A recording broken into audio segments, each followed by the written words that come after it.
is Trinity, and if you're here today, you're here to talk about books because that's why I'm here, to talk about some books. So, on today's video, we will be talking about authors that are auto-buys for me. And what that means is this author puts out a book, I'm gonna buy it. And I have a few that I want to talk about that are complete auto-buys for me. I have one that is a genre-specific auto-buy, and then I have some honorable mentions for you guys. So to start us off, let's talk about the one that's genre-specific. So, you guys know, you can see right here, Anthony Ryan is an auto-buy for me in fantasy. What you guys may not know is that Anthony Ryan also has another series, and it is a sci-fi mystery noir type of series. And why this one isn't an auto-buy for me is I haven't read it yet. And I don't know if you guys know this, but Anthony Ryan started out self-published, and this series just happens to be still in the self-pub realm. I haven't started it. I'm kind of nervous to start it because detective novels haven't been working for me lately, and I would really hate to pick up something from my favorite author and be like, I don't think I like this. I already have that problem with one author, and we'll get to that in a minute. And I don't want to pick these up and them not be my taste and maybe like, oh no, But anything Anthony Ryan puts out that is fantasy will be an auto-buy for me. I have read his novellas. I have read both of the main series that he has out. And I say series because there's a continuation of Bloodsong. I know that they're trilogy and a duology.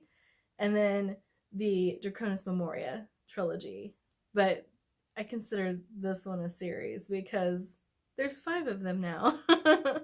But Anthony Ryan writes amazing fantasy novels. His characterization is always so great. And if you know my taste, you know that I am not big on description. However, very big on intentional world building. And Anthony Ryan is phenomenal at this. The greatest example is the Draconis Memoria series, where you get naval battles, you get dragons, you get an anti-hero to trump all anti-heroes, and I really, really adore the Draconis Memoria trilogy. In Bloodsong, your introduction to Valen Alsorna and this Viking-esque type of world, I really, really enjoy the mythology in this. I really, really enjoy just how well he writes battles. I could go on and on all day about Anthony Ryan. You guys know this. You've followed me long enough that I wanted to get this out of the way so that you guys weren't waiting going, she's gonna talk about Anthony Ryan. But when I sit down to read an Anthony Ryan novel, I know what I'm getting, and the consistency of that is something I always look forward to, something that always draws me in. Now, if you guys can see what's going on back here, the second author I would like to talk about is Stephen R. Lawhead. And he's not popular on BookTube. Not popular in the Twitterverse. But his Robin Hood retelling is one of my favorite favorite trilogies of all time. And anything I read by him, same with Anthony Ryan, like the descriptions are deliberate and the world building is very clear and concise. There's not a whole lot of getting entangled and entrapped in all of this description and this world building. And there's not a lot of, it's very straightforward. Very, very straightforward. And that takes me into my next auto buy, which would be Brandon Sanderson. Guys, I'm just gonna throw this out there. You've heard Ryan, you've heard Lawhead, now you've heard Sanderson. Straightforward world building. Say it with me. Straightforward world building. That is the key to my tastes. I like being able to delve into a world that is fully explained, fully fleshed out, but there isn't a whole lot of info dump along the way. I cannot stand info dumping. It is the one thing that will pull me straight out of a novel. I cannot stand when people ramble. It will pull me straight out of a novel. And I'll even go as far as to talk about Elantris, which is the book I am currently reading by Brandon Sanderson. It is info dumpy. However, there are things that pull me back into the world, especially when he starts writing about Elantris. But the straightforward world building that Sanderson, Lawhead, and Ryan give are the types of novels that will just suck me in, draw me in, and make me want to continue with everything that they've written. And again, like I said, there's a whole shelf of Lawhead. Anthony Ryan's right here. There's a whole shelf of Sanderson over there. These are three authors in the fantasy realm that will be complete auto buys for me, regardless of what they put out, because I'm there for it. All right, moving out of the fantasy realm for a minute. Kristin Hannah. Kristin Hannah will continue to be an auto buy for me. How many books of hers do I own? A lot. Do I love every Kristin Hannah book that I've ever read? No. However, the themes that Kristin Hannah explores, grief, family, love, loss, heartache, all of these things are very human.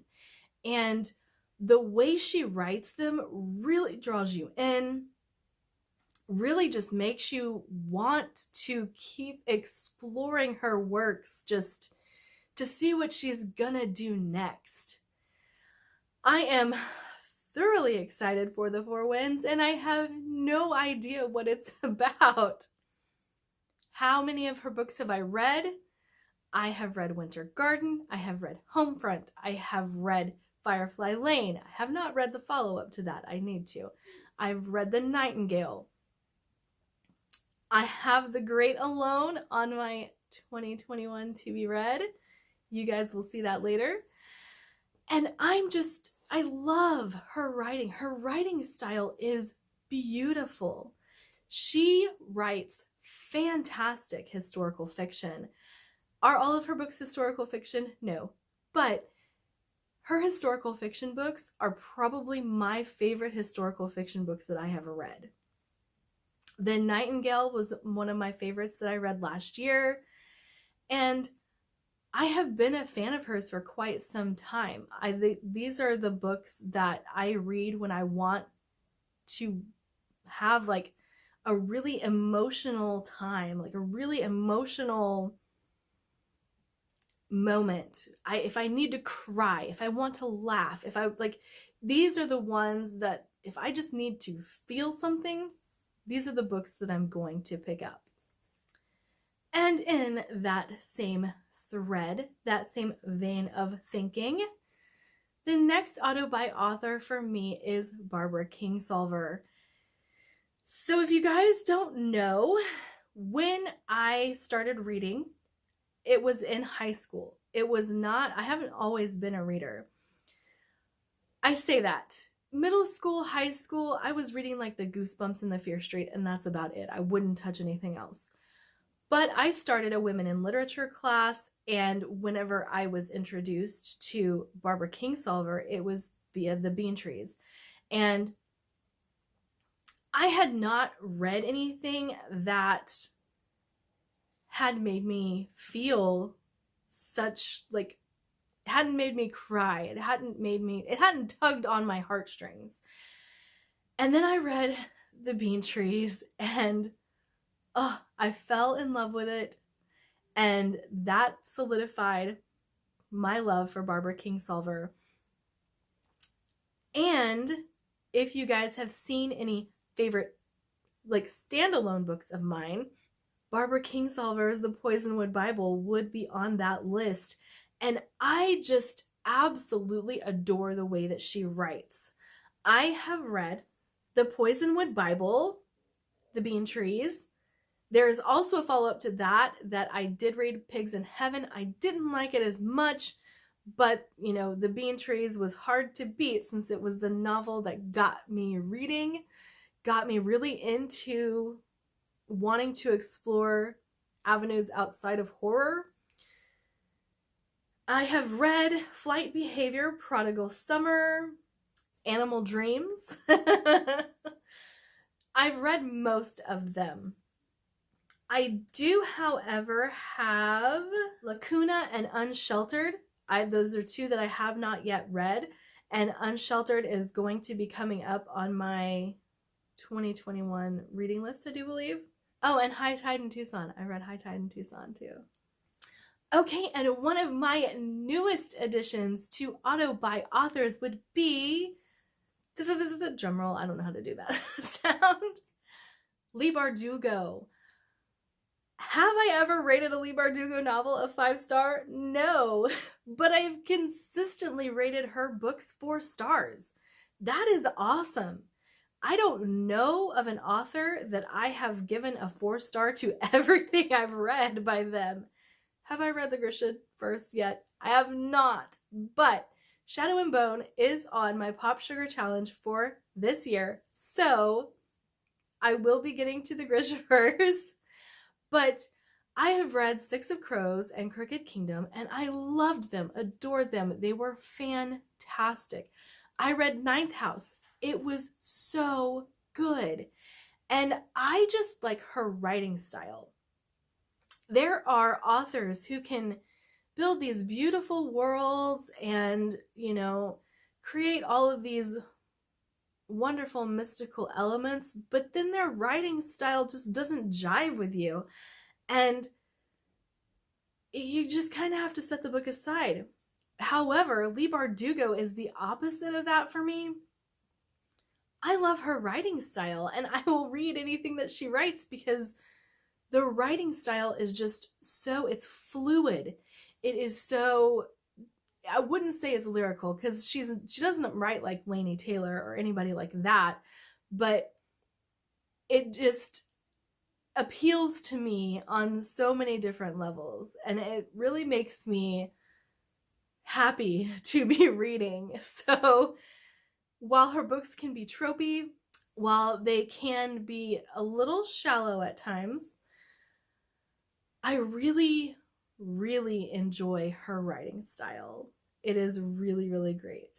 And I really love how her plots move. There's not a whole lot of standing still in her novels. Just, it's a moving.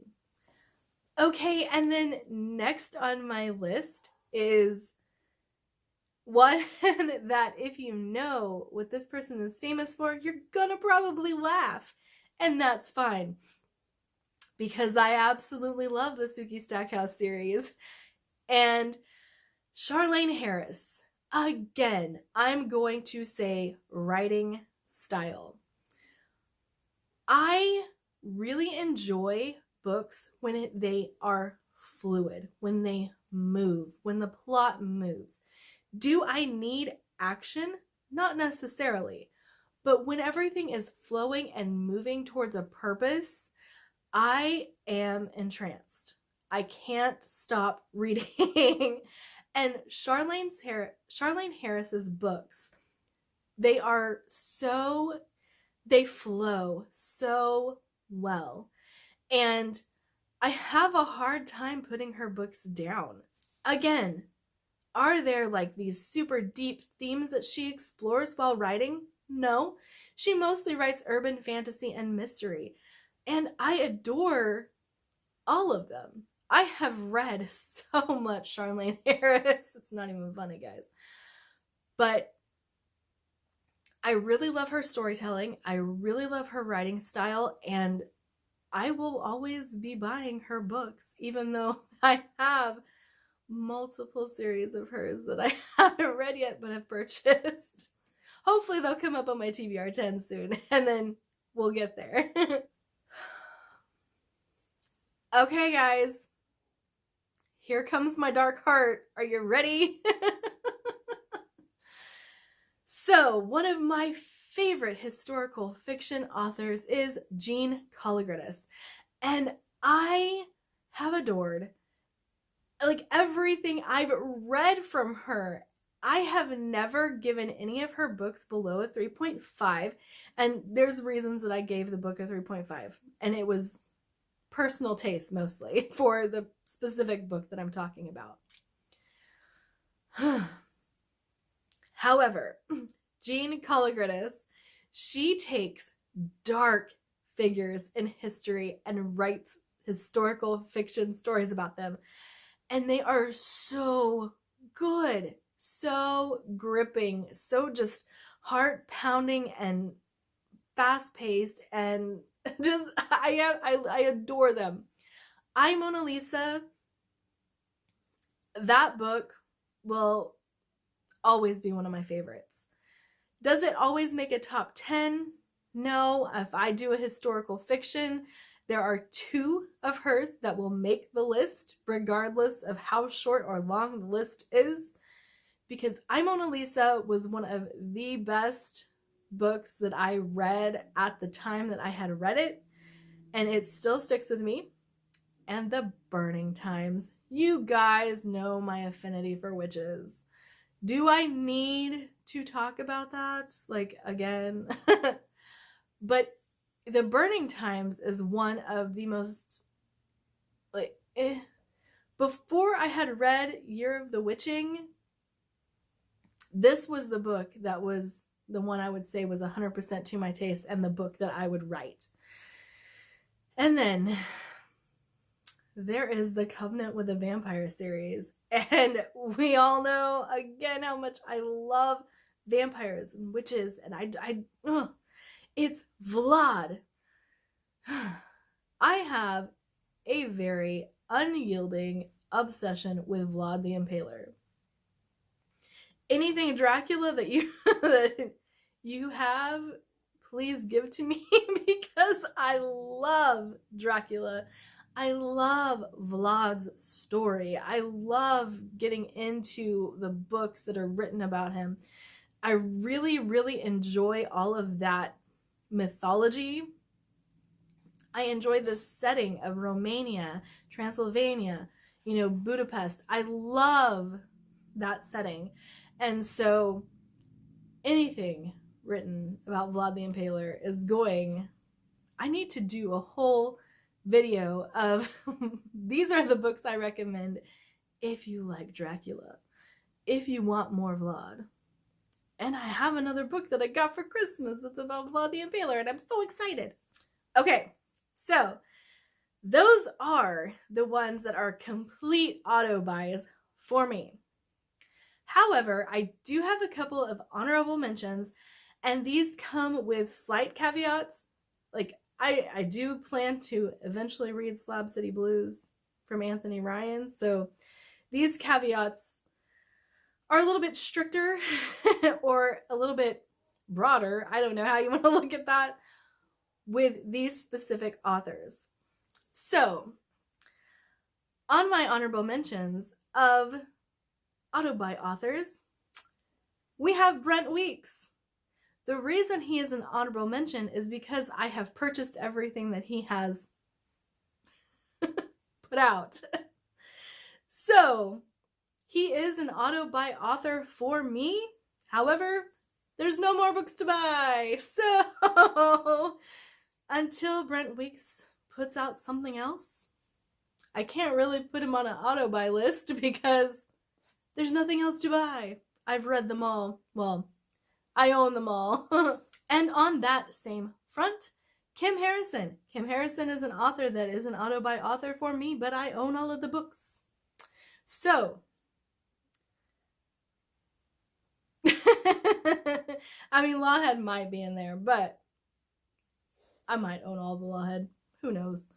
But Kim Harrison is one of my favorite authors of all time. And then on that same front, let's talk about Kelly Armstrong. She is an auto-buy author for me for urban fantasy. However, lately she has been producing mysteries, and I have not been into mysteries, detective mysteries specifically, and so I'm probably not going to buy any more of those books until I can actually get through City of the Lost. And when I can get through City of the Lost, I'll probably pick up Slab City Blues. But she's an auto-buy author if she produces more urban fantasy. So there is a caveat there. And then my last auto-buy author would be John Gwynne. I have read one book of his, and that would be Malice. And the reason there is an honorable mention stamp here is because I own Malice, I own Valor, and I have been gifted the next series. So, while yes, any future books that come will be an auto-buy, I own what's put out, I guess I should say, and I've only read one book, so that could change. I don't see that happening with how much I love Malice, but you never know. I could read Valor and hate it. It could happen. I doubt it, but there's just, and I'll be reading Valor this month, so we'll find out the answer to that very soon. Okay. So those are my auto-buy authors. What are yours? Let me know in the comments.